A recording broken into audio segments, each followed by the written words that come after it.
might not have prepared myself well enough to be attractive for some of the most top tier schools.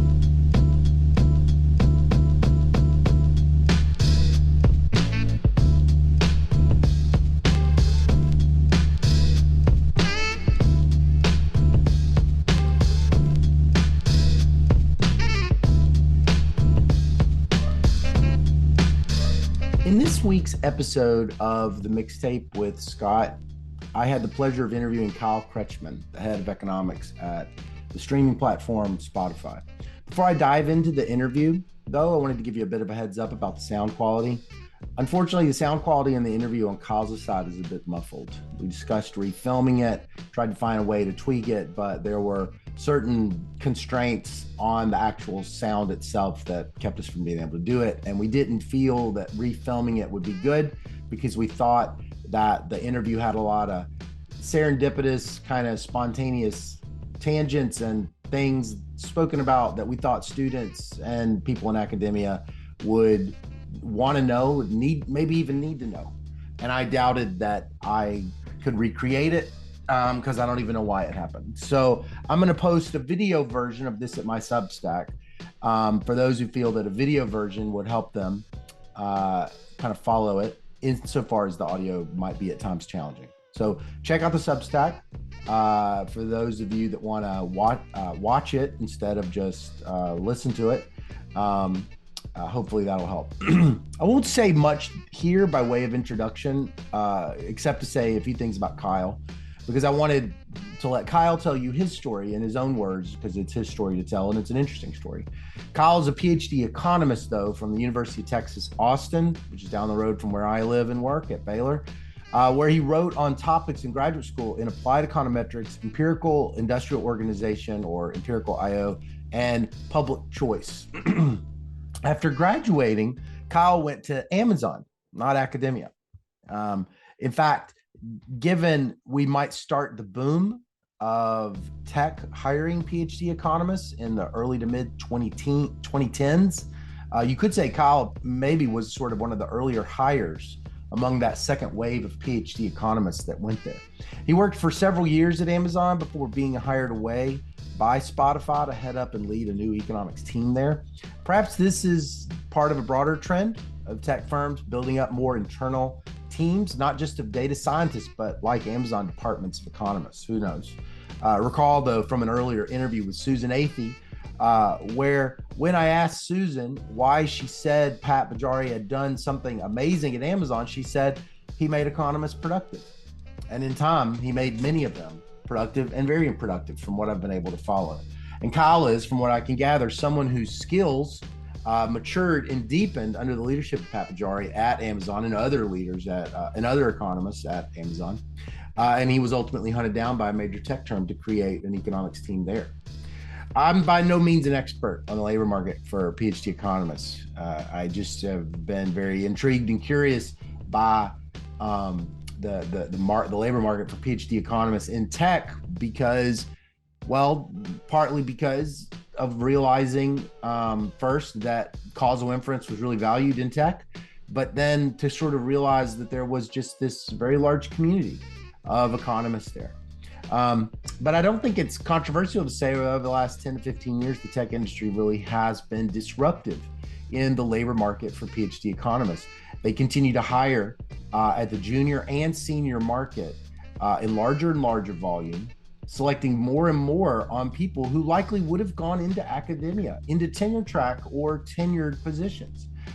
They pay very high wages, some of the highest wages in the country, both at the junior level and especially at the higher end, at the more advanced levels. People can earn compensation packages by the time they're in their 30s that many of us didn't know were possible.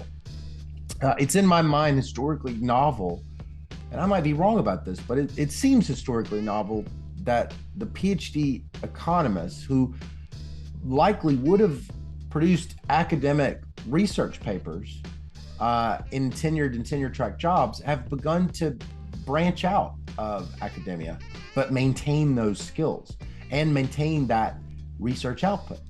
It's partly driven, best I can tell, by Amazon. I might be wrong, but by Amazon and Pat Pajari, as well as Jeff Bezos' own view that economists are what I guess we would just say value added for many firms. Therefore, I'm continuing to want to speak with economists in tech to help better trace out the story. This interview with Kyle follows on the back of earlier interviews with people in tech like John List, a distinguished professor of economics at the University of Chicago, but also the former chief economist at Lyft and Uber, and now Walmart. Michael Schwartz, former professor of economics at Harvard, now chief economist at Microsoft, and Susan Athey, former chief economist at Microsoft, professor at Stanford, and now chief economist at the DOJ.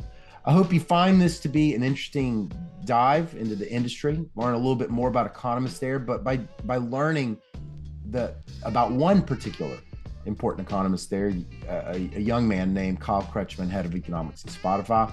My name's Scott Cunningham, and this is the Mixtape with Scott. Well, it's my pleasure today to have as my guest on the Mixtape with Scott, Kyle Kretschman. Kyle, thanks so much for being on the call. Hey, Scott. Thanks for having me. Really appreciate the time to talk. Well, before we get started with your career and everything, I was wondering if you could just tell us your name and your title and where you work. Sure. Yeah, as you said, I'm Kyle Kretschman. I'm the head of economics at Spotify. Head of economics at Spotify. Awesome. Okay, I can't wait to talk. So let's get started. I was wondering if you could just tell me where you grew up. Sure. So most of the time I grew up outside of Pittsburgh, Pennsylvania, about an hour north of the city. Real small town, probably had one stoplight.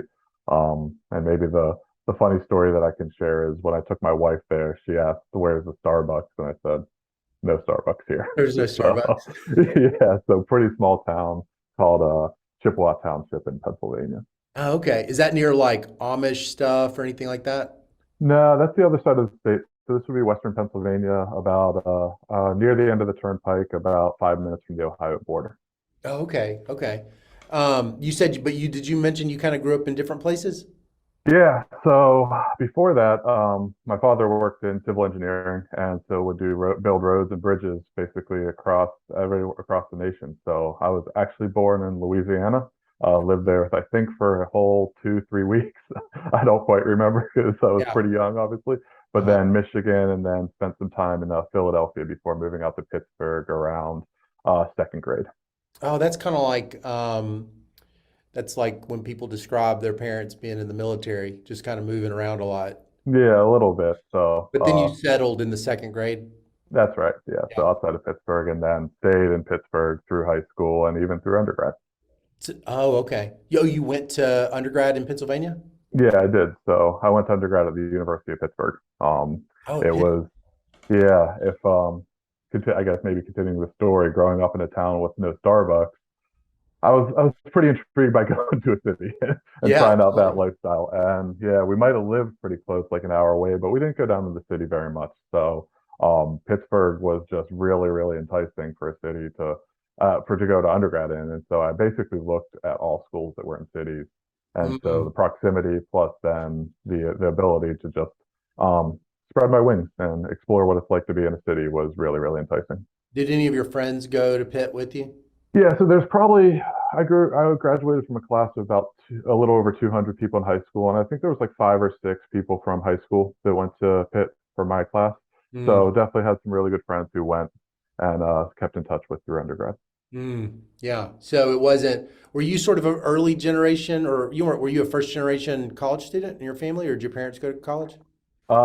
Combination. So my dad went to Penn State, civil engineer, as I mentioned. Me and my mom actually graduated from undergrad the same week. So my Oh, mom went wow. back to school later in life after we went to school. And so yeah, we were able to celebrate graduation because she went to a small private school right outside of the city also. Oh, okay. Okay. Yeah. Well, so what did you like to do in high school?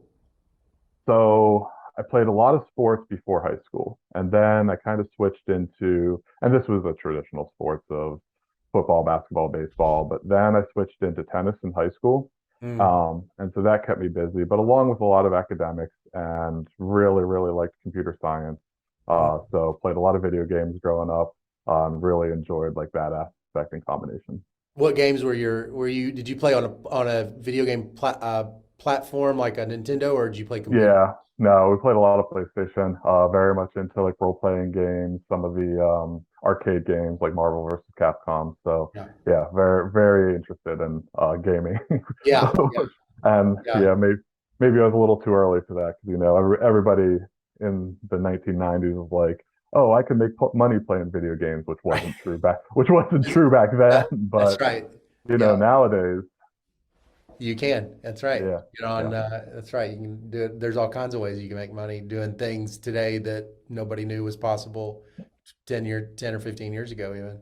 that's right. Um, that's cool. Yeah, it's funny, computer games can keep a kid in high school going, Hmm. like Yeah. especially I think they're kind of misunderstood. I had a lot of friends that well, I mean, I had when I didn't have a lot of. We moved from a small town in Mississippi to Memphis, and I those that first year when I didn't have a lot of friends, I did bulletin boards and played Sierra online Hmm. games like King's Quest, and it's like not intertemporal smoothing, but like intertemporal socializing smoothing, so that I you can just mean, kind of get through some periods that would otherwise be a little lonelier. yeah, for sure. And I mean, for this audience, like most video games are some sort of form of constrained optimization. So there was the inkling that I liked understanding how economies worked in Mm, high school through this. And yeah, going back to my mom always said like she encouraged it and she encouraged education. And there was actually kind of like that nexus whenever I took economics in high school. It was like, oh, some of these games really are full economies that are constrained and constrained in a way that you can understand and complete in, under 100 hours. right. But there was that combination that was kind of showing itself of computer science, computer games, and economics all putting itself together. So you were kind of thinking even in high school about economics in that kind of like, you know, optimizing something and like almost that modern theory that we get in graduate school. I think more I had the intuition when I didn't have know how to say what it was in high school because my high school was pretty forward in that it offered both advanced computer science courses that could get you Hmm. through definitely through first year of undergrad and maybe even through second year with Hmm. advanced placement. And then they also offered advanced placement economics. And Mm, so I ended up taking advanced placement economics my junior year when most people wow. took it senior year. And so Even in whenever I was that going, small town? Even in that yeah, small town, they yeah, had you had small. you had your high Yeah, school had econ it, yeah, classes? it was a really good high school that would put together good curriculum that did a lot of college preparatory work. Oh, So wow. they really leaned into the advanced placement, the AP courses to get students ready to go to school. Wow. Wow. So even as a junior, you're taking AP Econ, you don't have to take AP Econ. That kind of is say that sounds like somebody that was kind of interested in it. Yeah, very much. Yeah, and again, as Wow. soon as I definitely didn't get to the graduate level of understanding like Lagrange multipliers, but the the micro and macro sequence just made intuitive sense to me. Mm, It was kind of where I was like, yeah, this fits, and this is how I think. And some people might criticize me now that I think too much like an economist, right. but at the same time, it just like it started to put together that language and even more so some of the frameworks that Yeah. really kind of drew me into it. Well, did you notice that you had this interest in computer science and this interest in economics and that they might be what did you get a feeling that they could be in conversation with each other?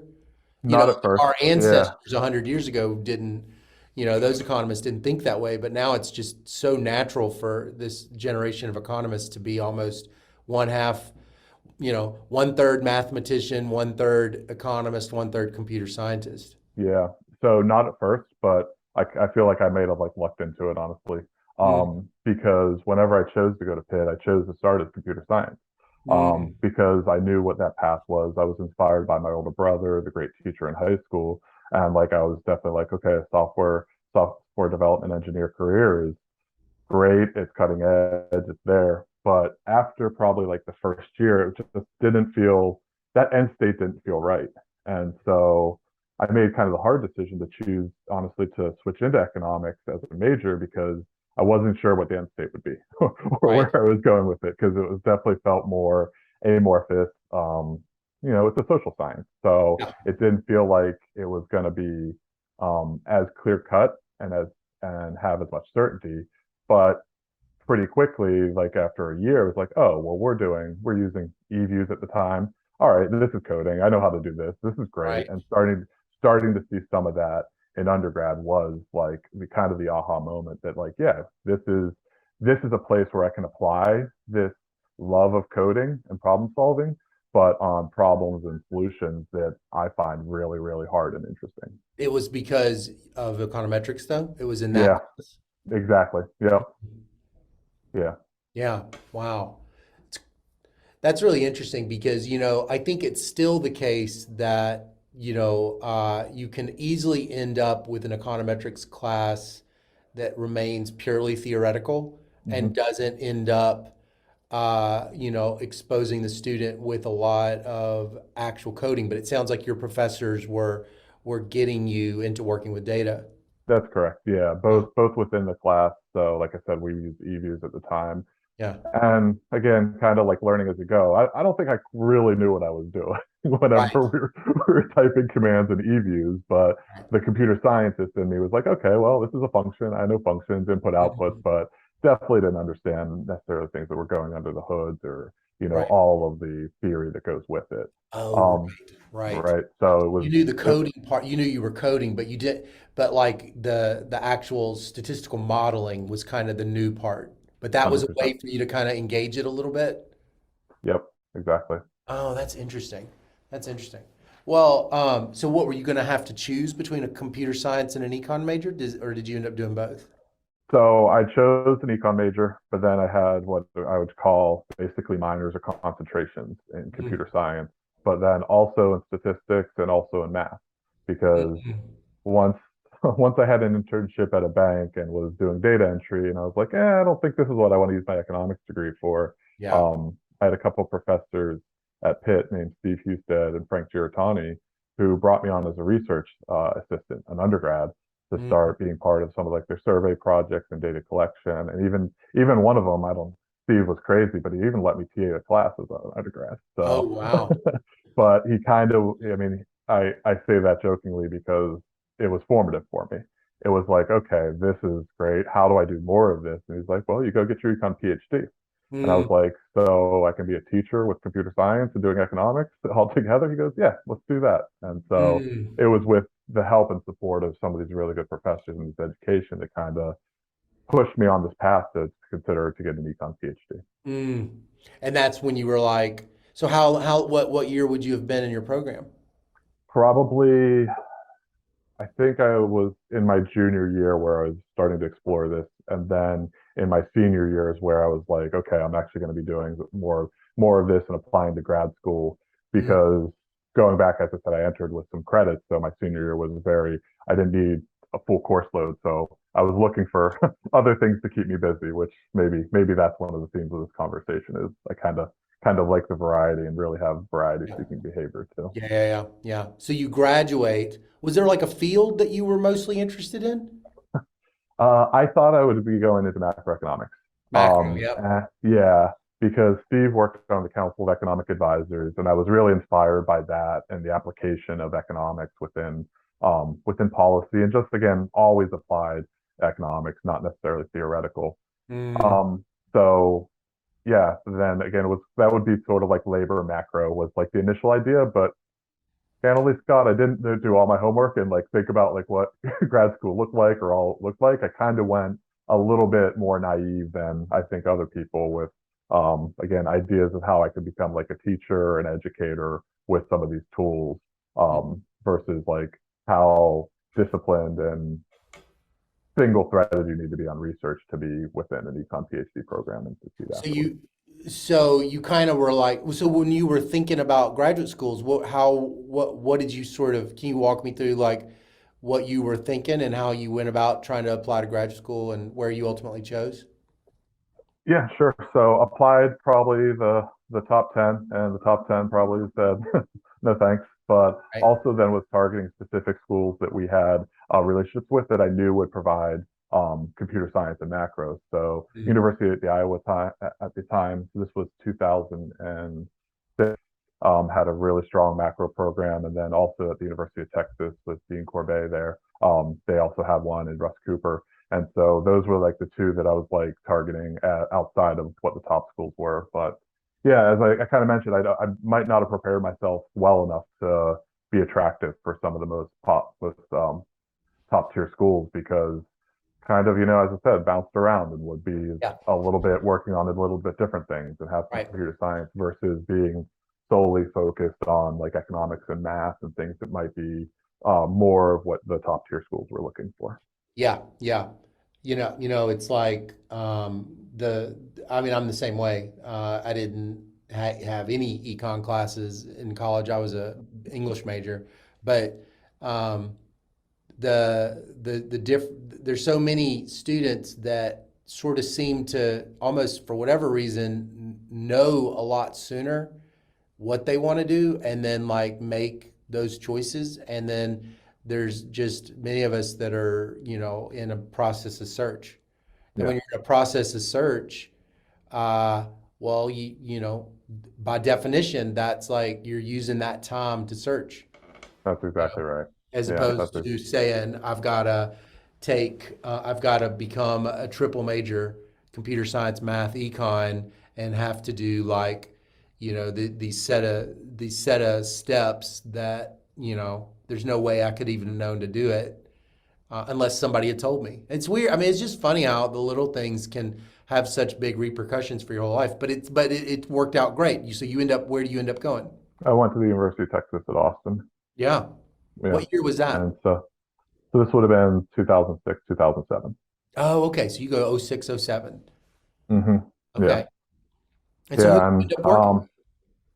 so I ended up working a lot with Jason Abrevaya Yeah. and yeah, who came in and became the head of the department. Yeah. Um, Applied econometrician who just did an amazing job going back to whenever I said I didn't know how things worked under the hood in those formulas. He didn't even let us use those formulas. So anytime we were doing applied econometrics with him, not only were we learning to teach, we're learning the theory, but he said you have to code it yourself. You have to do the Mm, matrix algebra. You have to calculate the standard errors. You can't really call those functions. So mm. that was probably, again, that wasn't until the third year. But yeah, in the first year, to go I bet back a that little played bit, to your strengths, though. I bet that played to your strengths of yeah, just at the end of the day wanting to be someone that wrote down the raw code. that's exactly right. And but the first year didn't play to my strength. Yeah, So yeah. the first year I felt a little bit out of water. And I was like, this is I remember when we were proving what local non-satiation, and I was like, this is one hard, but also like again going back to like that computer, is this actually how I want to be spending my time? And Right. I was like, yes, I do, but I was like, I knew that I needed to get to those applied applications. Yeah. And so that's again why I was thankful to be able to work with Jason and Steve Trejo and Yeah. a few other of the applied econometricians at Texas that really encouraged me to explore starting in the Yeah. second year. They Yeah. didn't want to like pin it down. And so I thought at the second year, I wrote the first a paper on school choice and trying to see if I could find some sort of instrument on school selection on public versus private. And again, so that led to like that idea of like applied econometrics was Oh, really, okay. really the thing that like I was like, okay, now this fits again once we got Was, into the second and third was year. was picking up that intuition, that kind of like labor style identification, causal inference kind of approach. Was that something you picked up from Jason, or was that just like from your Yeah. labor people? Oh, okay. Yeah. From Jason and Steve a lot. They did a Yes, great Steve. job of doing that.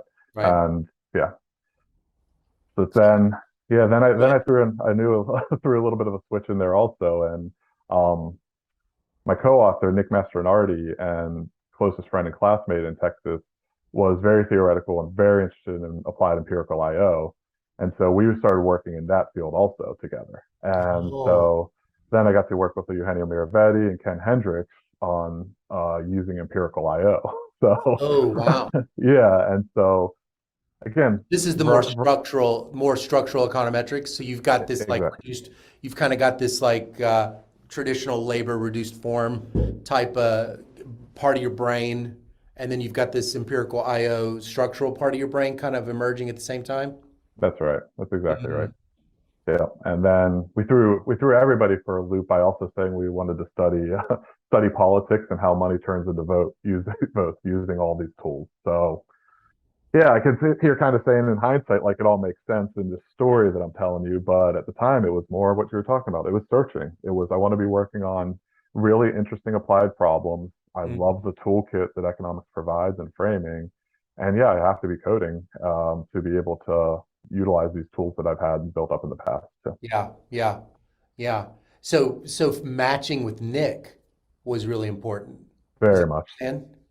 yeah, Why? If you hadn't have matched with Nick, I mean, just kind of out of curiosity, if you could articulate the value added of that whole partnership, what was it? yeah, sure. So we matched basically from math camp going into the first year because Nick came both from the pure math and physics background and also had some experience in the Air Force. So the Air Force was sending him to Texas, and he Mm, we were definitely we definitely didn't have a lot of Venn overlap on the fact he's like, well, I would have the intuition and some of the computer skills. Nick would have the theoretical math the skills. theoretical math skills. Yeah. And then we had the common factor that we wanted to work hard together and learn together, and we're Yeah. willing to we're willing to intellectually hash out really tough things together. Yeah.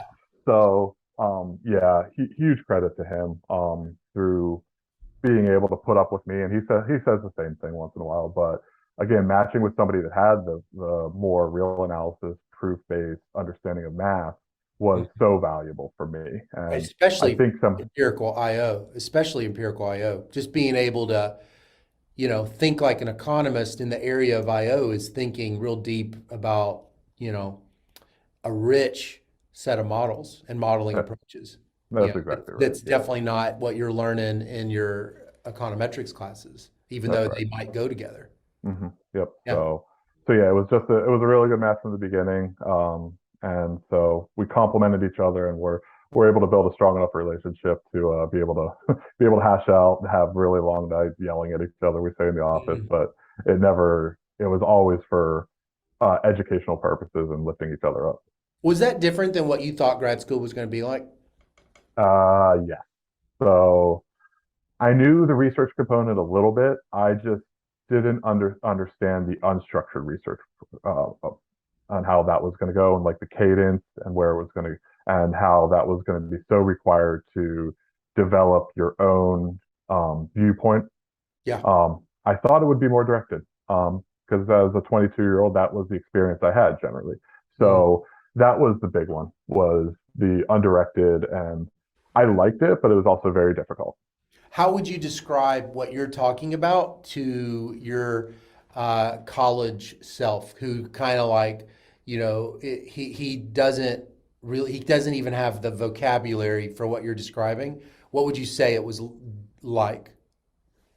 Um, I think you use a good term. You have to be not only wanting to search, you have to be willing to search, but you have to put in the guardrails yourself to keep it focused Mm. because um, you're not necessarily going to have those external guardrails that you will have from an alternative path of going to either like a master's program that's going to be more structured or going into industry or going in to get a job, right? Like I mentioned at a bank for like Yeah. a 22-year-old where entry level jobs are going to be more structured. Yeah. So yeah, I probably knew it, but I didn't know what it meant to be and what it meant to experience it. So how did Jason and Steve kind of, and any other faculty, so I did this interview with Susan Athey, and she was saying that, the amazing thing that Pat Bajari did at Amazon was he managed to make economists productive. It was kind of a weird way of saying it. And so in a way, you could imagine a department that sort of has like this idea of like research has got to come. There's like a journey that a graduate student has to come on to basically make a decision to be a researcher, Yeah. you know? And you could imagine that creating the conditions for that involves faculty member doing stuff that's not necessarily obvious. How do you think they contributed to that for you personally? For me personally, at the time, again, it goes back to encourage the exploration versus um, mandating or saying that I need to be on one path. Mm, So, like even Nick and I at the time explored the idea of a private company and how what that would be, and do like pitching a venture capitalist on that. mhm. So, all those things again in grad school, they were encouraged, but they weren't structured at the time. Yeah. So, yeah, I can I understand Susan's comment because I was one of those economists who started pretty early with Pat, Yeah. and we have a lot of good mechanisms that we've learned and built at Amazon when I was there at the time through Pat and through the other people who are willing to make the jump into this entrepreneurial space that hit the coalition and of coalescence of economists doing open book empirical research along with data science just Right. becoming more and more valuable and applicable. That is kind of what Susan's highlighting that we Yeah. can we can talk more about if you want. Yeah, I do want to talk about that. I want to talk about the decision though, to bet you because you sort of started off in college, you said things like, "Oh, you can become an educator." Hmm. And then you've gone in this non-academic direction, and and that's a more common story now, Right. of top talent, very talented PhDs that you could have easily seen 20 years ago would have been in academia.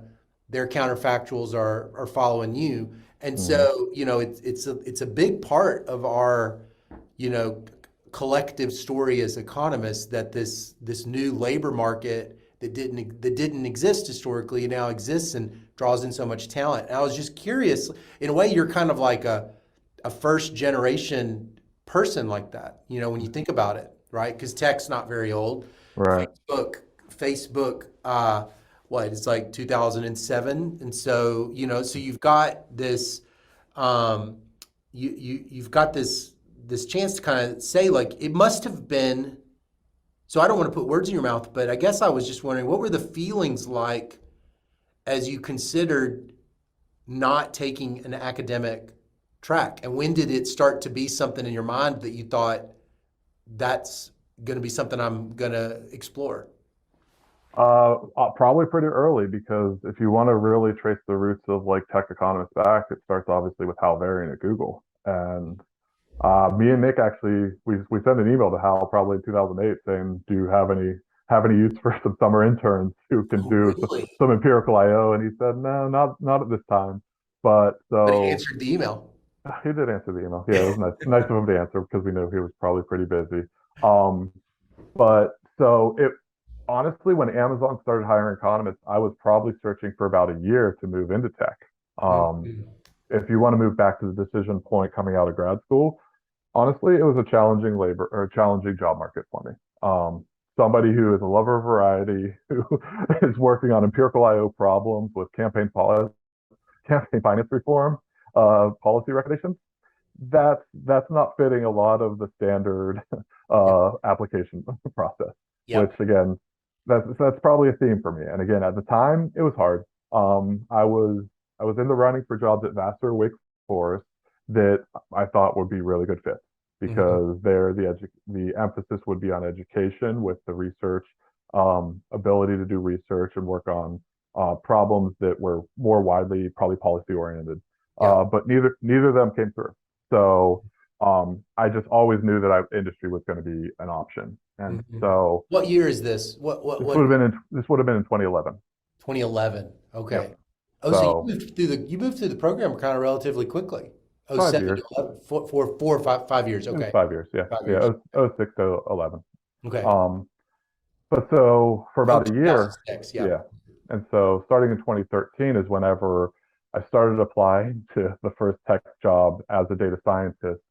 And God, it went great until I talked to the VP who was a business part, like pure business person.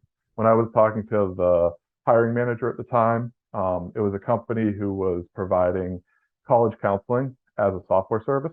Hmm. And so they would do this at their clients were both for-profit and not-for-profit companies. And we were talking, like we'd get into details about treatment effects models and how we could measure the impact of the intervention. It went great.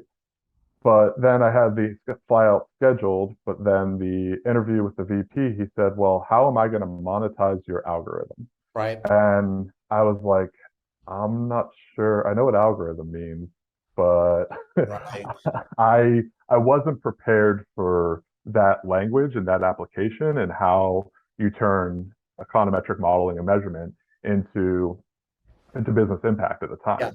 Right. So spent another year looking around with different opportunities like that and honestly learning again. So whenever Amazon, so this would have been in 2014, and then Amazon was hiring its first big cohort with Pat. Mhm. So this was a cohort that was about, I think there was about 13 of us. It was a no-brainer. Um, whenever we did the interviews, it just was like, all right, this is exactly right for me. Right. I was hoping it was right on the other side, and I can probably tell you some funny stories about the interview process, but um, I was like, this is what's meant to be. Yeah. So it was like a 10-year journey from 2004 when I switched out of computer science into 2014, being like, this fits. Right. Right. Right.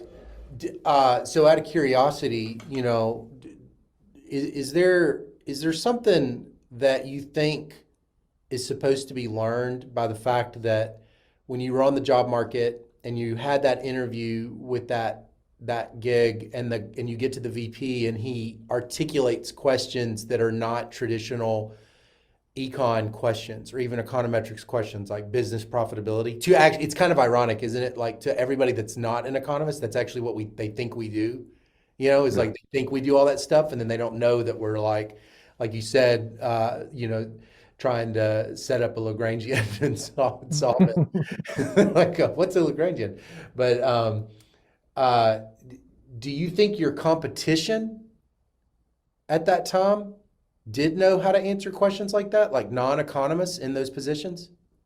Probably at an inflection point, yeah, because this is the same time wherever machine learning is becoming a more common toolkit within industry. So Mhm. there would be like machine learning algorithms that are designed for, prediction problem sequencing, anything like that that are specifically designed to be used in a business setting to And so monetize they not information. only know machine learning, it's like they also can kind of immediately articulate why this would be profitable. I think so. Yeah, Mhm. because again, the computer. So it's again learning the language, and this is a language that would probably be more understood within a machine learning computer science version. Is okay. Well, I'm going to use this to change the recommendation engine. Right, is a Right. very common one. Yeah. That's obviously going to be. So how are you going to Obviously, monetize it? I'm going to improve the match in the recommendation engine. It's going to have this. So I think at the time there was a little bit of it, but yeah. hopefully, I think I learned pretty quick that Yeah. um, you can use econometrics in a similar vein as I said, it's a flavor of data science. Have you had to become a blue collar machine learner? I've had to understand it, but not. I think you mean by blue collar, you mean like implementing it Yeah, and I just when I usually say blue collar in the sense of like, you don't like, you basically are picking up these skills, uh, but you weren't like, you didn't get a PhD in computer science, the or answer is yes. statistics. Then that answer is definitely yes. So like as a cohort and as we grew the economics discipline at Amazon, that was a big part of it. Is how one could we bring in some machine learning scientists to help educate and teach us. Mm, And yeah, so and even in sometimes in lecture style, we would do that because it was so important. But then even more so, learning to so that you can interact with different stakeholders, specifically like machine learning scientists, mm. and then understanding when you can actually implement it and marry it within the econometric models was definitely a huge part of the education process. So you go to Amazon, is that right? That's like your That's right. first entry into tech That's right. is Amazon. What's your title? So Scott, Data at the time, scientist or economist? it was something like business intelligence engineer. There wasn't an economist job family. There was, as you said, it was kind of the forefront. I think it was this. Yeah, I think that's what it was. But um, Because it is th- now, right? Bajari has that's right. Yeah, he created a job title called economist. That's right. Yeah, and that got set up about a year in. Oh. So like, and I was part of the group that we would set up like these people and process mechanisms that allowed economists to be so influential and productive within Amazon. Mm. Okay, so how is he doing it? Why is Susan saying he performed a miracle by making economists productive? Can you kind of describe, like, if you had to just guess at like the counterfactual, if it hadn't been, Pat, it hadn't even been an economist that was hired into Pat's position, like, what is it that he or Amazon or whatever is making you go transform and become this new version of yourself? There's a lot of factors, and I could probably spend an hour on this, but I'll try to reduce it down to like some key mechanisms and ideas. The first is that Amazon is probably the most data-driven company I know. They Mm, are so focused on measurement, both of things you can directly measure, and but they were very early interested in economic measurements that are unobservables, either coming from econometric models. That was whenever Pat demonstrated some of those, that was like the light bulb went off. mm, The so because again, Amazon was run by and still generally is people with operations science backgrounds, and so this over-index on measuring as coarsely and as precisely as possible. Well, that's economics. right. So that was part of it. Another part of it is culturally, Amazon operates and makes decisions based on six-page white papers. You want to make some economists really productive, have them write a six-page white paper instead of giving them a presentation, especially to people like who may be in the background with MBAs or other people who have a comparative advantage. Economists have a comparative advantage in writing. Mm, So it was a little bit of like a surprise, but you might hear these anecdotes where it's true. Like whenever you go into a decision-making meeting, you come in with your six-page white paper that says, here's the business decision to be made, here is my recommendation, and here's why. And people sit there, and it can be a room for five people, can be a room of 25 executives. They sit and read the paper, and they read the whole thing. Is there an appendices that can go on forever, depending on how big the meeting is? Sure, but that structure of data-driven decision making, combined with how you're presenting your argument is written, seems like economists should be pretty good at that, right?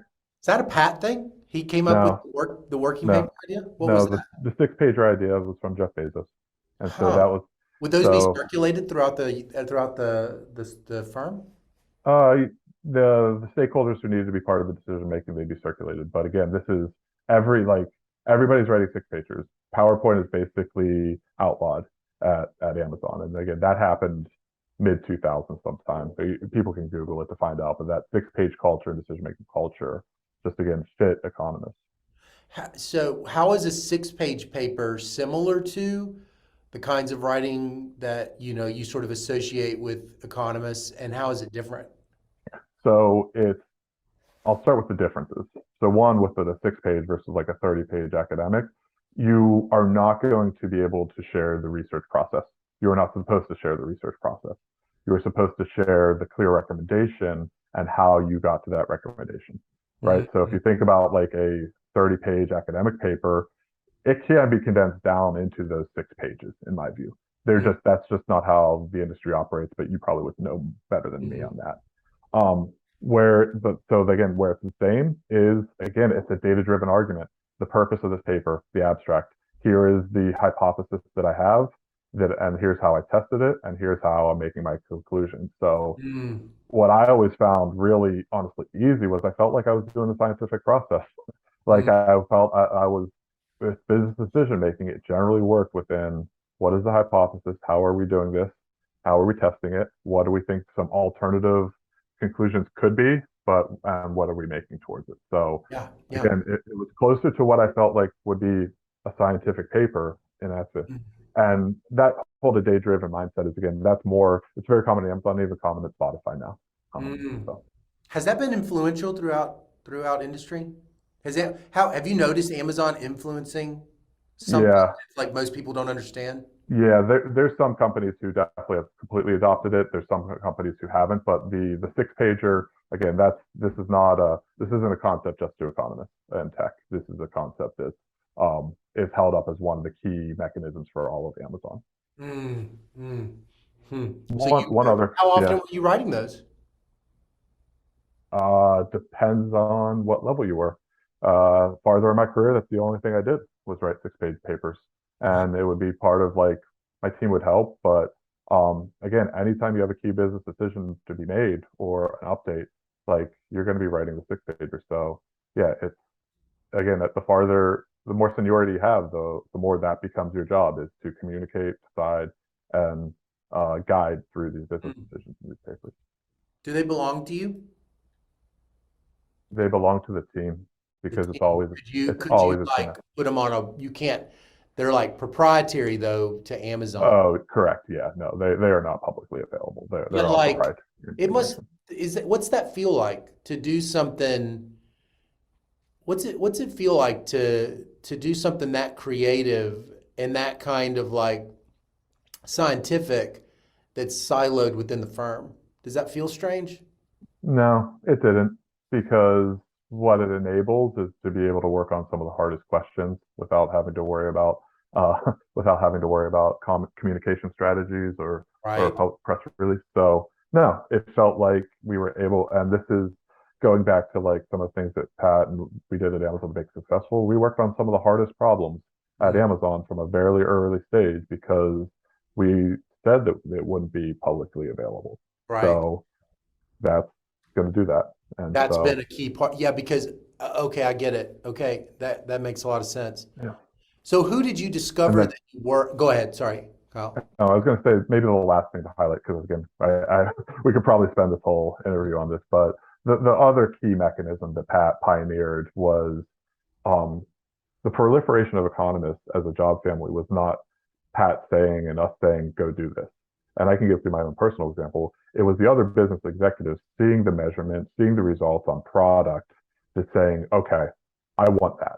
So it really was a demand, aka demand, internal demand Mm, for more economists that was going to say, I want this within my business decision making process and want these people who can do this and collaborate across the different. It was not oh, we're going to put economists in a siloed function. It's everybody's going to come here.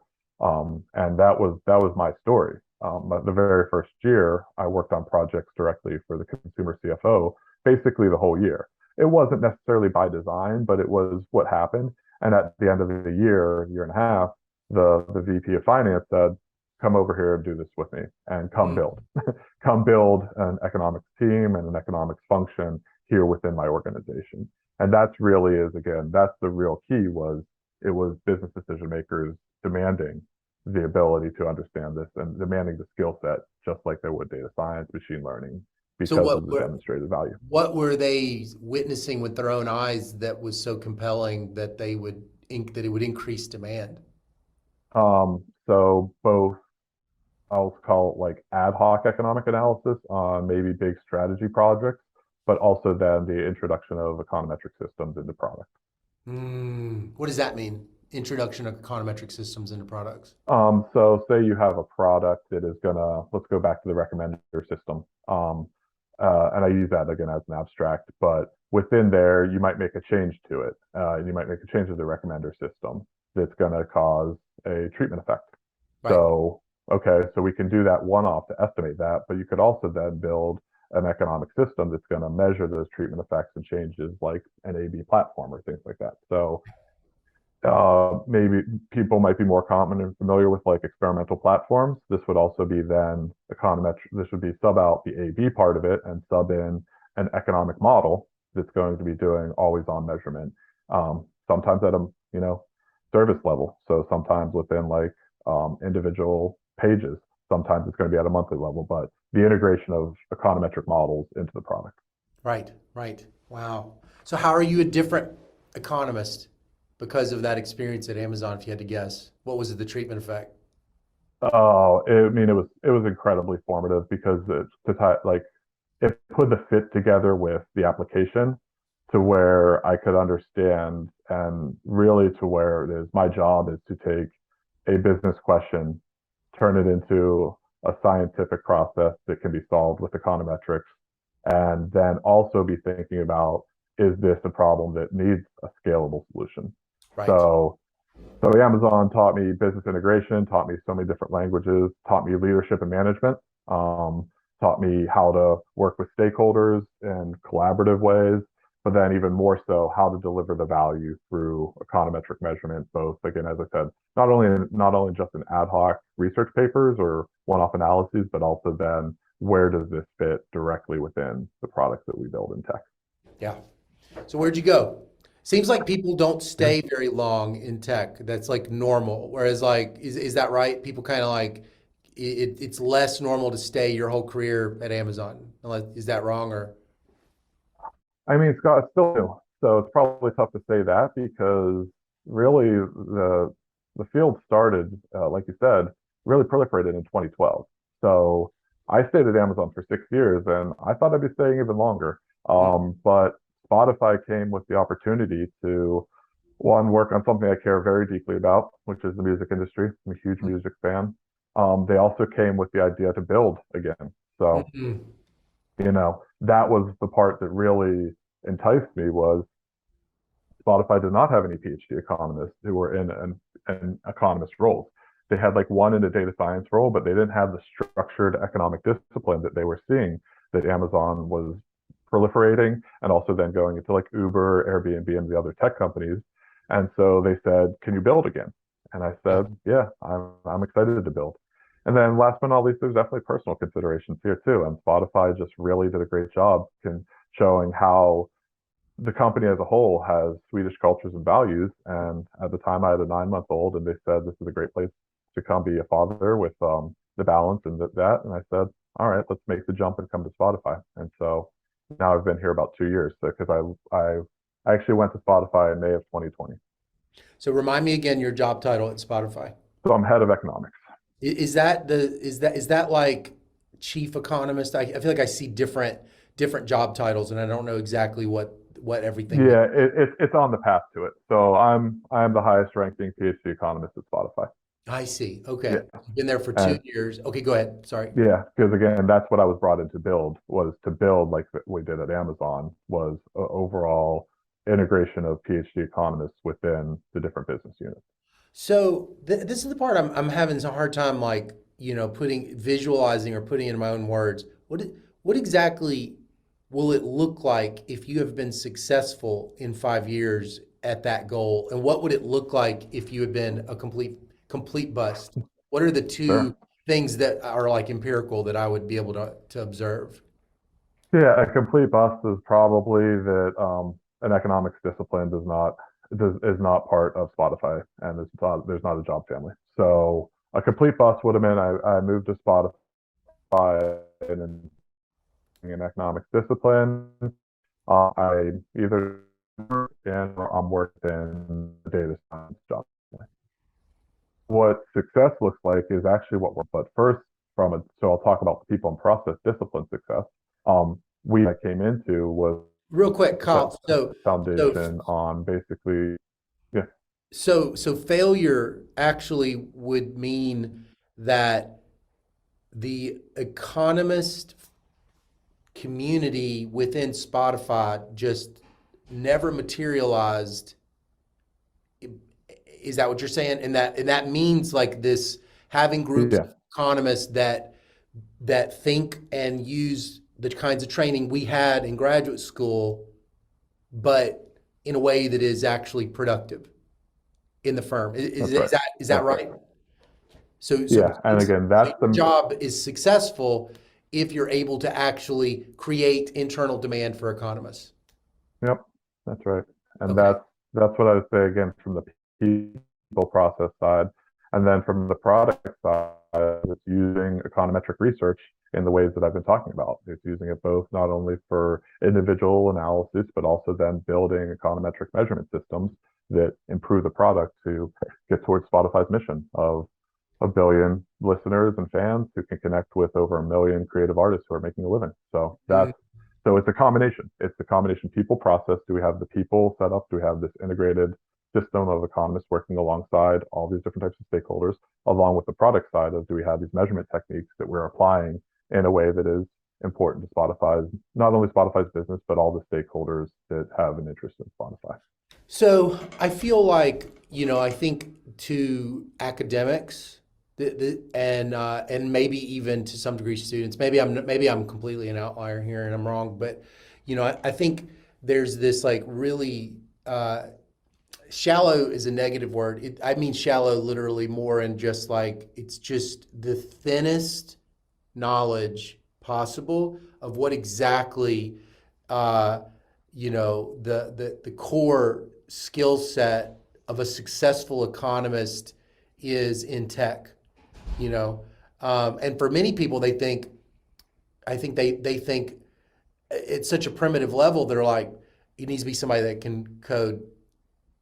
It's a data scientist. But that's not what I associate with No, economics. right. So what would you articulate it as? So it's the ability to do applied econometric research that's applied to business problems. Mm, So within that is coding. Yes. right. The Within that is coding. I the vast majority, I won't say everyone, but the vast majority of tech economists are going to have some level of coding. And maybe they're not coding anymore. Like I'm not doing any coding anymore, but Mhm. like they have that ability. So that's just again, that's a skill set. But Right. the real ability is doing long-term economic research because the questions that we get asked are very hard and difficult. And they are maybe in the academic setting, maybe they are publication worthy.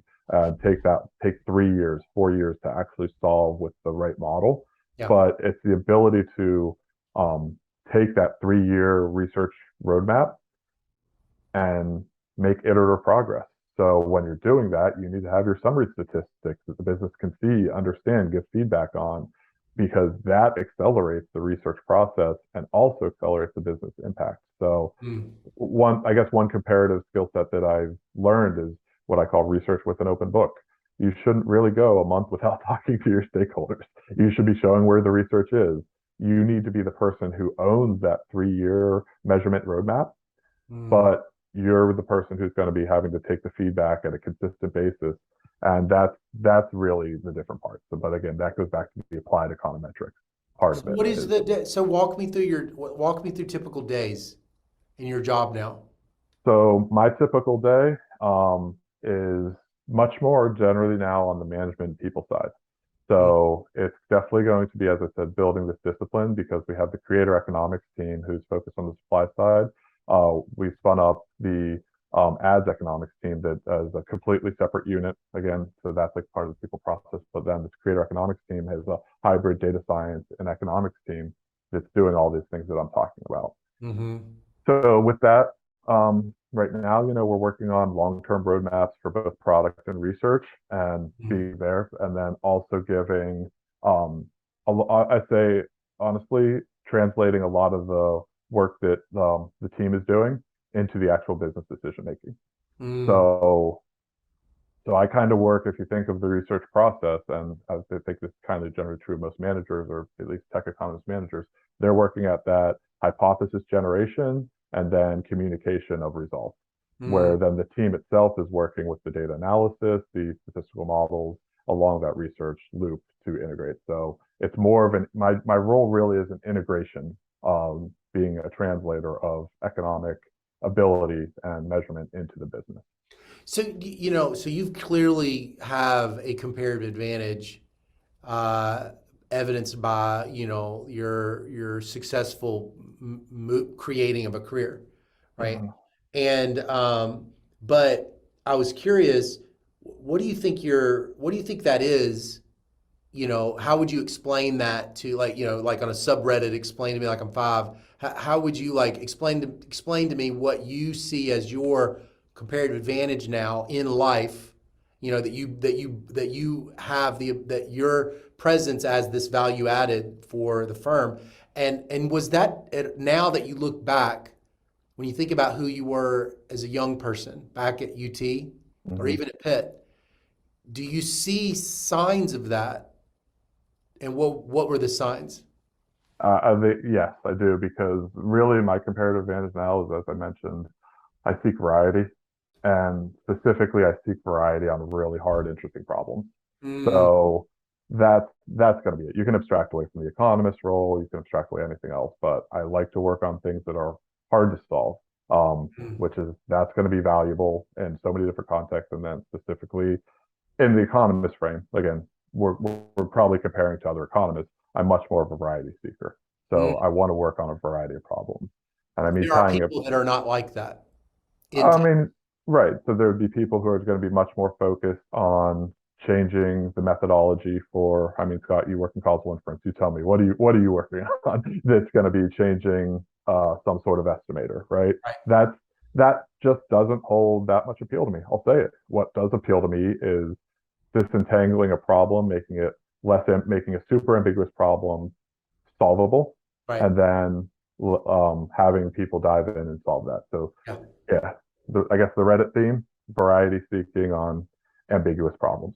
It's funny, like maybe you heard at some point in your career, I'm just guessing, someone, or I could imagine someone saying, you're not focused.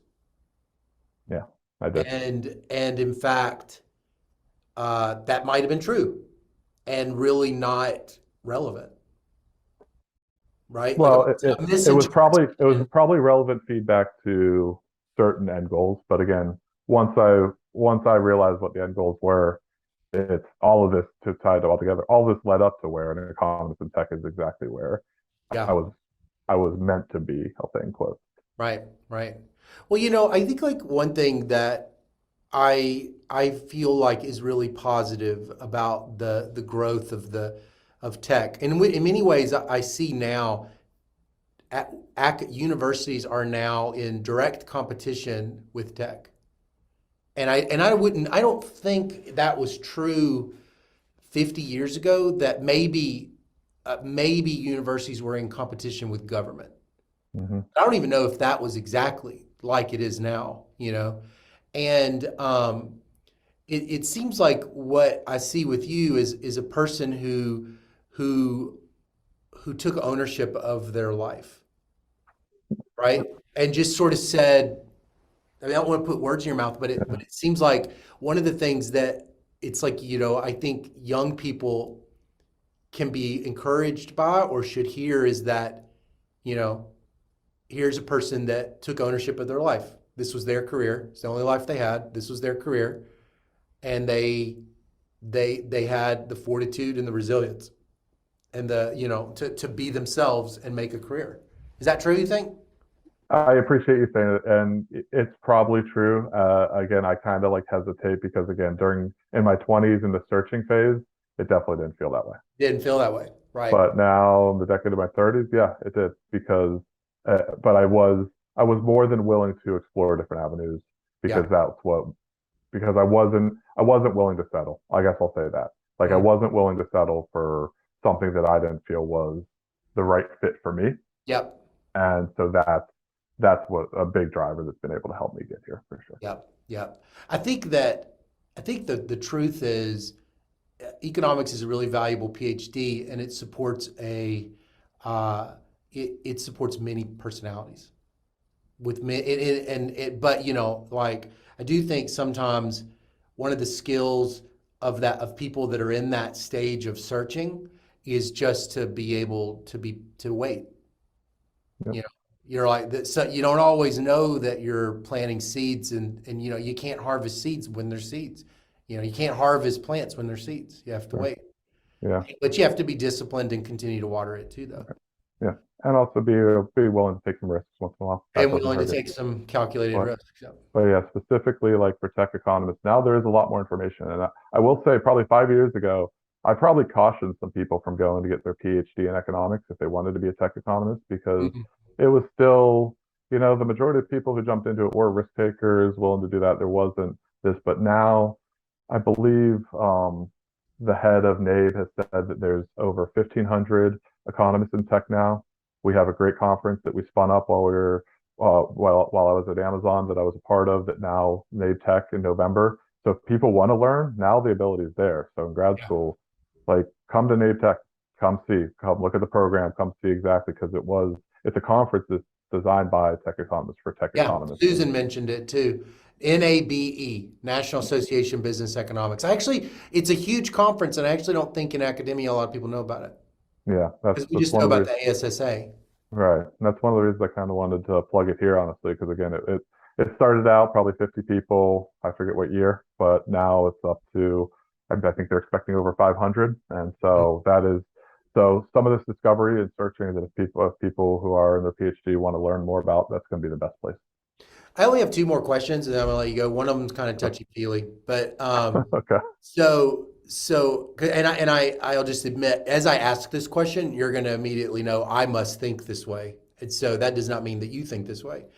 But I love being an economist. I love economics. I love being an economist. And if I was to go get a job and the job title didn't say economist on it, I would feel, I can already tell that would be something I would have to work through because I feel so connected to the tribe. And Mhm. I was just wondering, do you think that economists in tech feel connected to the tribe? Um, it gets to which tribe.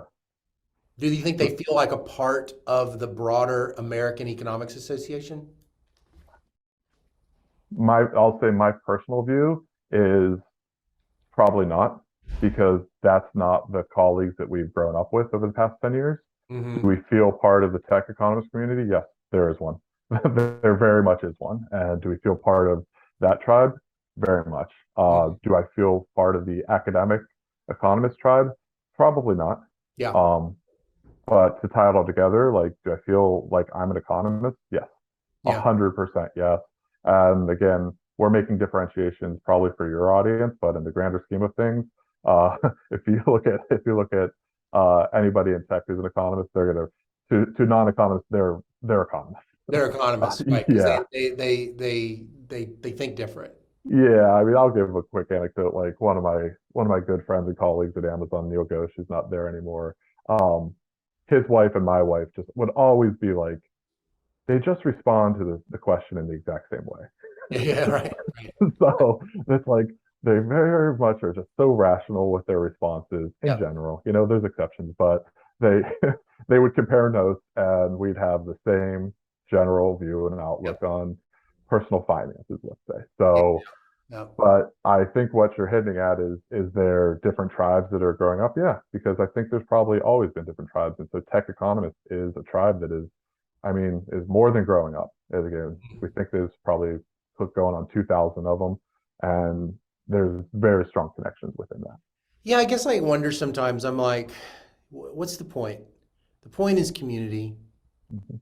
Point is not for the goal is not for the AEA to have everybody. The goal is for I think the goal is for people to thrive and feel connected to a broader community. And if that's grown endogenously in tech, that's good. I just always kind of think to myself like, but at the end of the day, the universities are staffed by faculty in the AEA, and it just seems like, and so it's like it seems like at the graduate training, many people can feel job dissatisfaction because they know they're not going to become an academic. And that might be a source of some of the struggles. There's a new paper in the Journal of Economic Literature about mental health struggles amongst PhD students in economics, and there was Hmm. you could if you read between the lines, there was a real disconnect between them and their advisor. You don't know causality because it was just a survey, but like, the students were like, they just seemed to have job dissatisfaction. They didn't think their work mattered, you know? And I just kept thinking in my mind, you know, do they know about all their options? Are any of those options stigmatized? Because like if you've held it up to students that the only meaningful career that you could possibly have is tenured at a university writing papers that get into top fives, and you sense inside your heart, you know that just I don't think that's not doing it. Yeah, I You think it know, ties together what you said earlier, that economics welcomes a whole bunch of different viewpoints and worldviews, but maybe doesn't reward the diversity the way it should in academic Hmm. economics. And so, like from a diversity viewpoint, these are different career paths, but even more so should welcome more ideas. So, like that's probably where the economics field needs to continue to lean in is with Hmm. this diversity to enable people to know different paths, to raise up people on different paths and have those opportunities. And Yeah. I think tech is providing a huge pathway for that. Yep, yep, I do too. I am very grateful for it. It seems really exciting. It seems like a world of just like working on. I'm sure that the way we think about, Gossett at Guinness, coming up with the, students' tea of this story of a person in industry making these major contributions. We're just at the beginning of that, with just the sheer volume of social scientists in tech working on fascinating, important topics.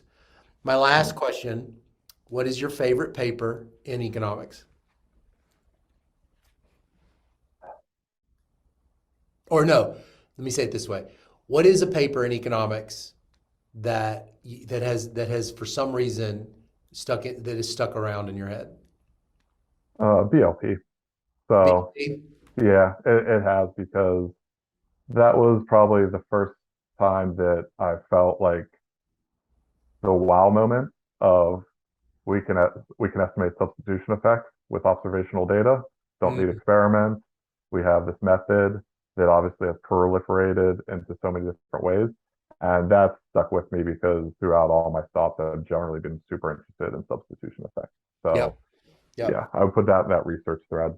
Yeah, Um, I don't think that's that you having that empirical IO structural, uh, you know, having rent in your head, mhm, yeah, right?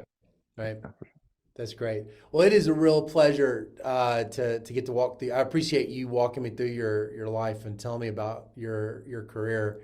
It's really a nice pleasure to meet. sure. Yeah, thanks, Scott. I really appreciate the forum.